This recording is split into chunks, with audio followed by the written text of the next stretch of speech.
Assalamualaikum warahmatullahi wabarakatuh. My name is Al-Anishah binti Ibrahim. Today I'm gonna share with you guys what is cost principle means. Okay, saya akan terangkan apa maksud cost principle ni. Okay, what does cost principle means? When a business acquire an asset, the value of the asset is recorded in the business financial reports. This initial value is called the cost principle, and it is an important aspect of financial report for many companies. Often, the cost principle is used to keep a record of a company tangible assets without reflecting the market value. Maksudnya dekat sini,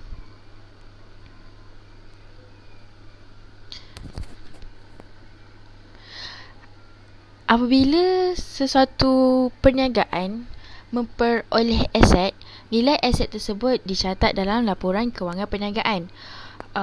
Nilai awal ini disebut sebagai principal cost dan merupakan aspek penting dalam pelaporan kewangan bagi semua syarikat. Selalunya, principal cost ni memang digunakan untuk simpan rekod aset ketara syarikat tanpa menggambarkan nilai pasaran.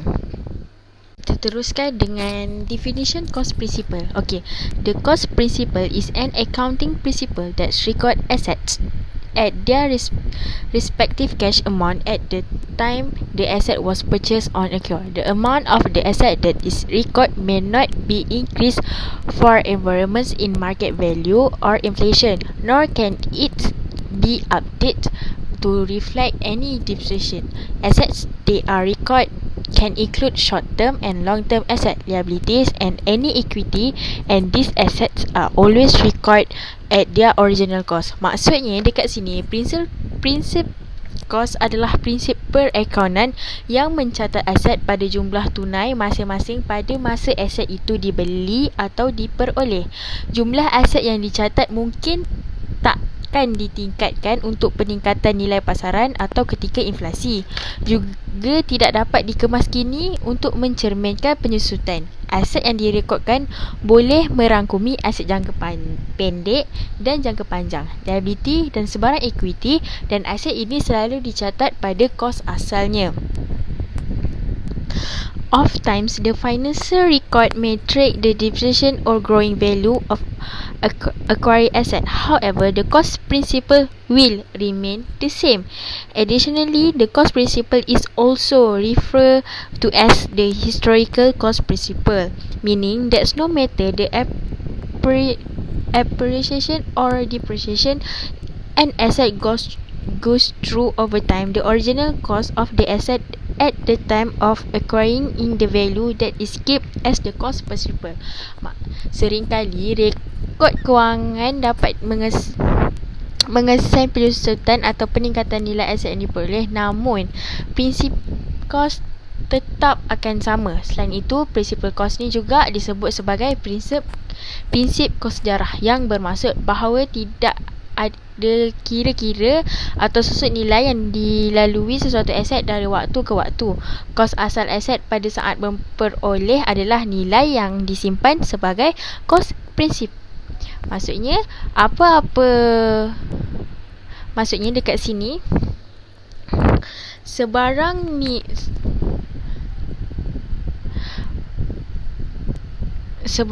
sesuatu perniagaan yang diorang start perniagaan, yang diorang dah ada aset, aset itu sahaja dikira sebagai kos, nilai aset awal tu sahaja yang akan dicatatkan, dan itu adalah maksud cost principle. Namun terdapat juga kebaikan wujudnya cost principle ni, iaitu first sekali, objectively. Kenapa objectively? Prinsip kos sejarah ataupun principal cost ni merujuk kepada nilai yang dicatat yang objektif dan dapat disahkan sebagai penerimaan penjualan, transaksi bank dan invoice yang digunakan untuk kita dapat kesan nilai asal set dengan mudah semasa pembelian. Okey, yang kedua, cost of financial service.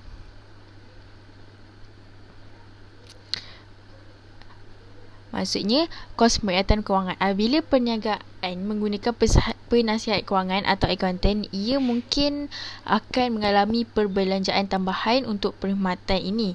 Semakin lama seorang accountant berusaha untuk sahkan dan selesaikan laporan kewangan syarikat, semakin banyak kos yang syarikat kena tanggung. Bila mengesan kos awal aset, accountant hanya perlu sahkan nilai kos awal aset. Ini menyebabkan menjadi lebih cepat dan lebih rendah daripada cukai sumber daripada rendering penuh akaun syarikat, yang akhirnya sebenarnya dapat menyebabkan kos tambahan syarikat ketika menggunakan penasihat kewangan atau accountant. Last kali is of financial record keeping. Oleh kerana prinsipal kos ni adalah kos awal aset, adalah lebih mudah untuk kita catat nilai awal ini. Ini disebabkan oleh fakta bahawa prinsipal kos ni hanya memerlukan kos awal aset sahaja, dan perniagaan mungkin tidak perlu kemas kini rekod kewangan untuk menunjukkan nilai pasaran semasa. Okey, tapi tetap ada keburukannya terhadap kos prinsipal ni. Okey, yang pertama, lack of accuracy. Maksudnya dekat sini kekurangan ketepatan. Prinsip kos ni hanya dapat mengambil kira nilai awal aset pada masa syarikat itu memperoleh, seperti yang kita sedia maklum lah. Prinsip kos ni mungkin tak dapat pun nak hitung kenaikan nilai pasaran pada aset, dan juga tak dapat nak laporkan penurunan nilai aset dari masa ke semasa. Okay, selain itu, prinsip kos ni tak dapat, disebabkan dia tak dapat hitung penyusutan. Jadi dekat sini dia dan akhirnya boleh membahayakan perniagaan. Okey, kenapa dikatakan boleh membahayakan perniagaan? Sebab prinsipal kos ni mungkin tidak dapat menunjukkan kerugian pasaran dengan tepat. Okey, disebabkan aset kan sentiasa berubah-ubah, tetapi kalau kita gunakan kos prinsipal ni, kita tak dapat nak anggar kita punya untung ataupun rugi, macam tu. Okay, yang kedua, intangible asset may not be accounted. Aset tidak ketara mungkin tidak dapat diambil kira. Okey, selain kurang ketepatan dalam perakaunan, prinsip biaya mungkin juga tidak mempertimbangkan aset tidak berwujud dan berharga yang dimiliki syarikat. Sebagai contoh, syarikat mungkin menyimpan aset berharga seperti identiti jenama, tanda dagangan, harga intelek dan muhibah dari penggabungan atau pengambilhalian. Oleh kerana aset ini dibina dari masa ke semasa, perniagaan mungkin tidak dapat memasukkan nilainya dalam prinsipal kos. Okey, kita dapat lihat contoh dekat sini. Contoh dekat sini adalah GNE Tax Broker adalah firma accountant cukai berskala besar. Okey, diorang ni pernah beli bangunan pejabat pada harga $278,000 pada tahun 2015. Tapi pada tahun 2020, harta tanah tersebut dinilai pada nilai $330,500. Firma cukai ini mungkin tak dapat ubah prinsipal kos dia kerana kenaikan ini berkaitan dengan kenaikan nilai pasaran. Sebaliknya, firma ini mungkin beri kredit perbezaan nilai ke akaun ekuiti. Oleh itu, prinsipal kos sebenarnya masih mencerminkan harga pembelian awal bangunan dan bukannya peningkatan nilai. Okey, dimasukkan dekat sini. Kita dapat rumuskan bila sesuatu perniagaan itu ada aset. Okey, nilai aset tersebut dicatat dalam laporan kewangan perniagaan. And principal cost ni juga disebut sebagai nilai awal dan merupakan aspek penting dalam pelaporan kewangan bagi mana-mana syarikat. Dan principal cost ini digunakan untuk simpan rekod aset ketara syarikat tanpa menggambarkan nilai pasaran.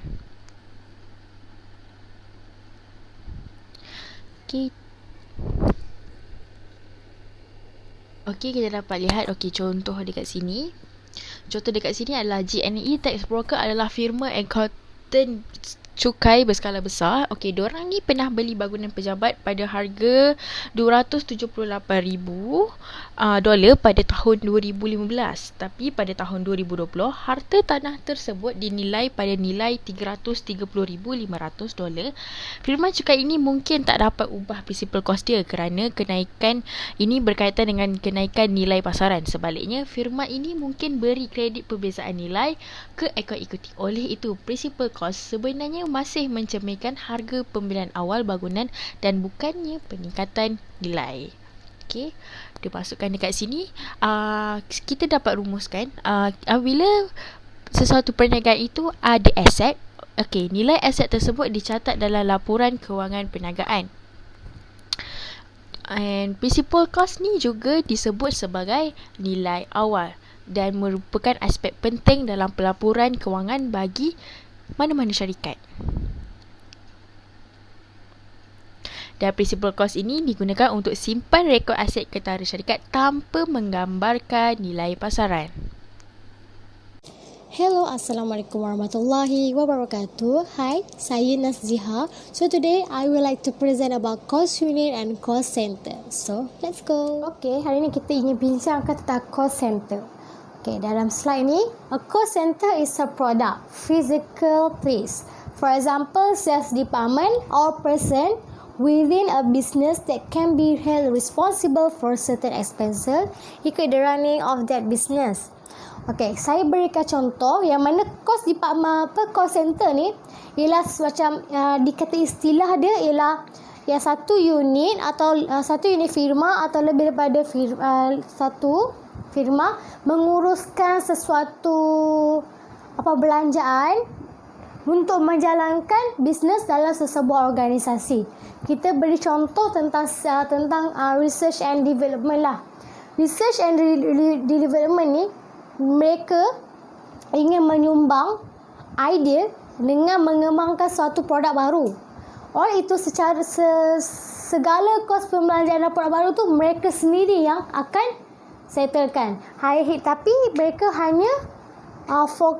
hanya menyumbangkan secara indirectly profit sebab mereka menyumbangkan idea untuk menambahkan keuntungan. Tapi kalau yang untuk meningkatkan keuntungan tu semua department lain. So maksudnya berbeza-beza department, berbeza-beza pusat kos. Itu dinamakan cost center. Ni for example lah, marketing department, human resources, research and development, work office, quality assurance department. Okay. Ini cost concept, iaitu cost center. Cost center is a location, person or item of equipment for which cost may be ascertained and used for the purpose of cost control. Types of cost center, personal cost center. Personal cost center is a person or group of person. Second, impersonal cost center, location of equipment. Third, production cost center, where actual production takes place. Service cost center, department which renders service to other cost center. So, selesai cost center. So, next ialah cost unit. Cost unit ni kita sendiri tahu, mudah je kan. Kita tengok pada slide ini.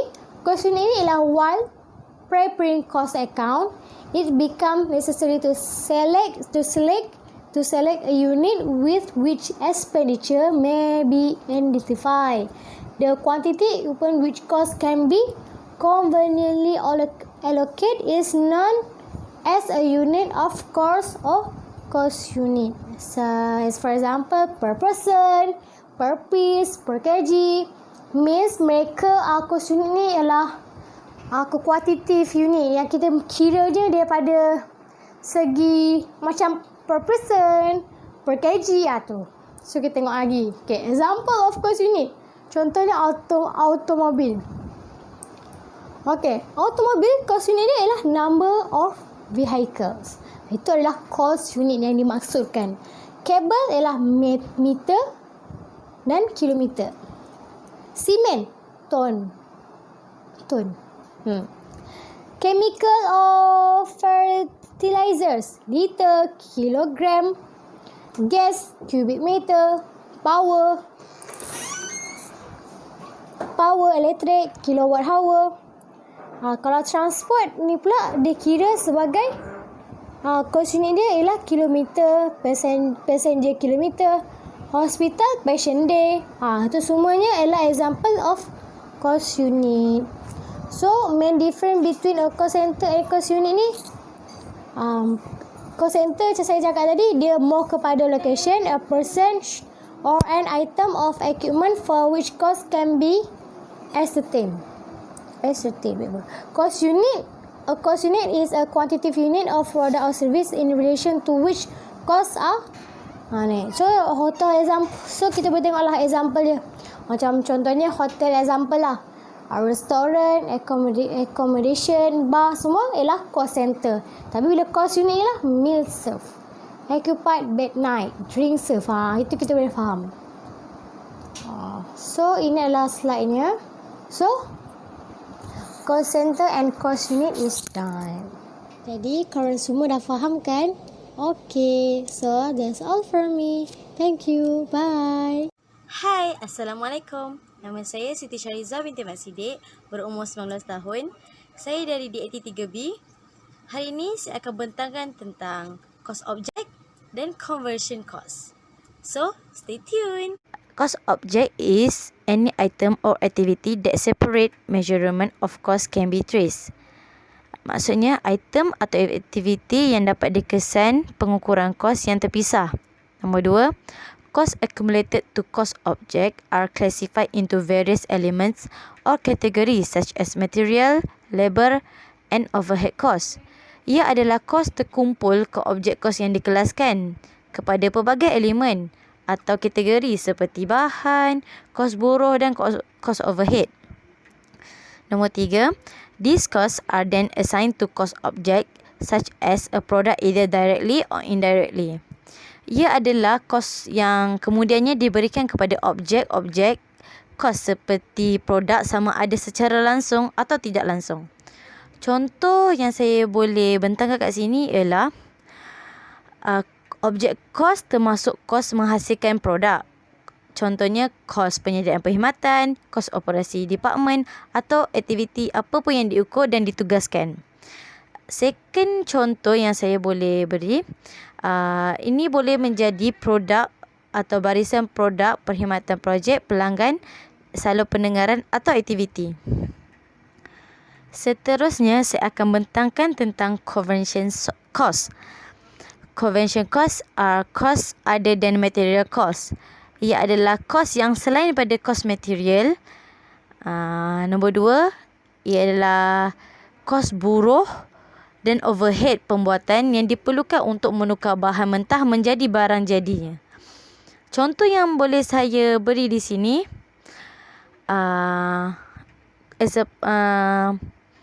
kos yang mungkin layak sebagai kos penukaran adalah upah sewa, susut nilai kilang dan mesin, insurans kilang, utiliti kilang, pengawasan, pembaikan dan penyelenggaraan. Terima kasih dari saya.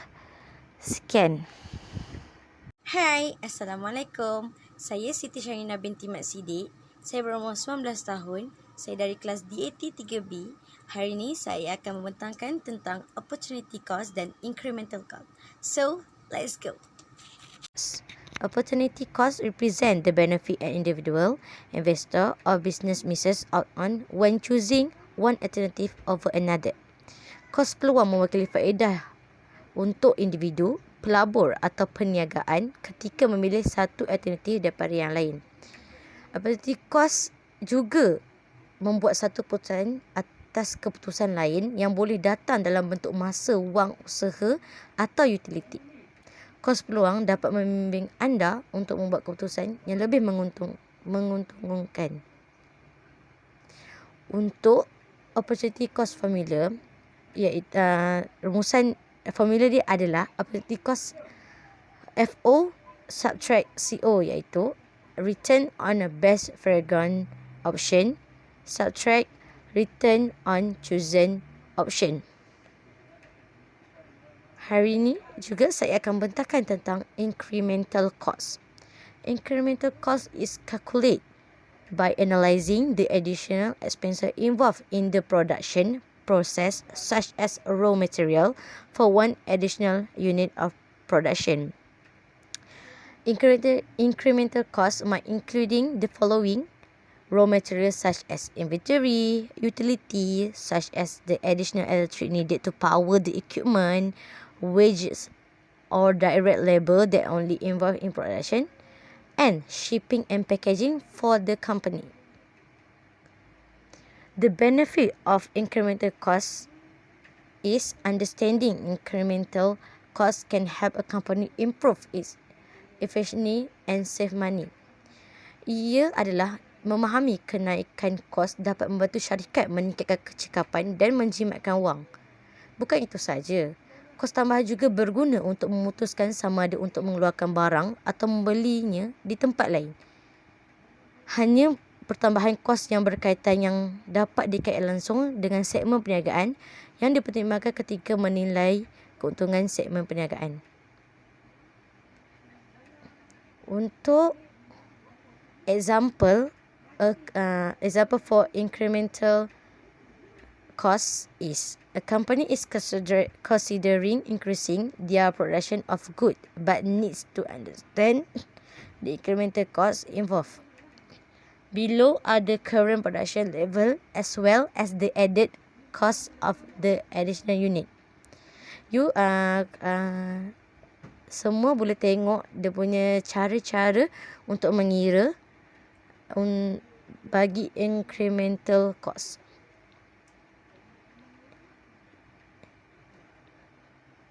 Itu sahaja dari saya. Sekian, terima kasih. Hi, Assalamualaikum, and I'm Syuhada. Today I want to share about replacement cost and sunk cost. Bismillahirrahmanirrahim. Okey, yang pertama saya akan terangkan tentang replacement cost. Replacement cost is a term referring to the amount of money a business must currently spend to replace an essential asset like a real estate property, an investment security, a line, or another item with one of the same of high value. The cost to replace an asset can change depending on variation in the market value of the asset and other costs need to get the asset for ready use. Okay, dekat sini maksudnya replacement cost ni contohnya lah, saya bagi contoh yang simple. Kalau bila kita ada rumah, kita mesti akan ada insurans, betul? Bila kita contohlah kalau kita bagi tentang tingkap lah. Bila kita buat macam tingkap rumah semua tu, kita akan buat insurans dulu, betul tak? Maksudnya kos kita tu kita dah include sekali harga insurans. So contohlah, tiba-tiba satu hari ni jadi macam bencana macam puting beliung ke apa, pokok tumbang, dan kita punya kita punya tingkap tu pecah, tapi bukan disebabkan oleh kita. Jadi kita boleh claim, macam warranty lah, kita boleh claim tanpa gunakan duit kita. So itu dah dikira replacement cost dekat situ, sebab itu bukan daripada salah kita. Okay, kejap lagi saya akan tunjuk sebagai contoh dengan video yang saya ambil dari sumber YouTube dekat sebelah ni ya. Yang ni yang macam saya cakap tadi lah, bila contoh kita ada barang daripada aset rumah kita tu, macam yang saya cakap tadi, macam kita ada rumah dan kita contohlah tingkap kita tu, kita dah beli rumah tu sekali dengan waranti. So bila ada kejadian yang berlaku disebabkan oleh bencana, dan bukan salah kita. Okey, yang kedua ialah sunk cost. A sunk cost refers to money that has already been spent and which cannot be recovered. In business, the axiom that one has to spend money to make money is reflected in the phenomenon of the sunk cost. A sunk cost differs from future costs that a business may face, such as discussion about inventory purchase costs or product pricing. Sunk costs are those which have already been incurred and which are unrecoverable. In business, sunk costs are typically not included in consideration when making future decision, as they are seen as irrelevant to current and future budgetary concern. Okey, dekat sini pula, dekat sunk cost ni pula ialah cost yang kalau dalam bahasa Melayu dia macam cost yang tenggelam. Maksudnya cost yang kita tak dapat nak cover. Okey, sebagai contoh mudah yang saya boleh bagi. Contohlah, kita ada satu syarikat ni. Okey, contoh dia nak menggunakan satu software untuk macam memudahkan untuk record dia punya bisnes dalam syarikat dia. So bila dia belilah satu software ni contohlah dia beli harga dengan RM2,000. Contoh dia beli dengan RM2,000. Tapi yang dia beli ni tidak termasuk waranti. Maksudnya kalau dia beli tu tak boleh, kalau dia tak boleh pulang balik kalau ada masalah. Maksudnya kalau ada masalah apa-apa, dia yang kena tanggung sendiri. Dan bila dia balik, dia try, kemudian dia dapati yang dia punya software yang dia beli mahal RM2,000 tu tak boleh guna. Jadi duit tu burn dekat situ sebab dia tak boleh nak replace dengan apa-apa. Sekian.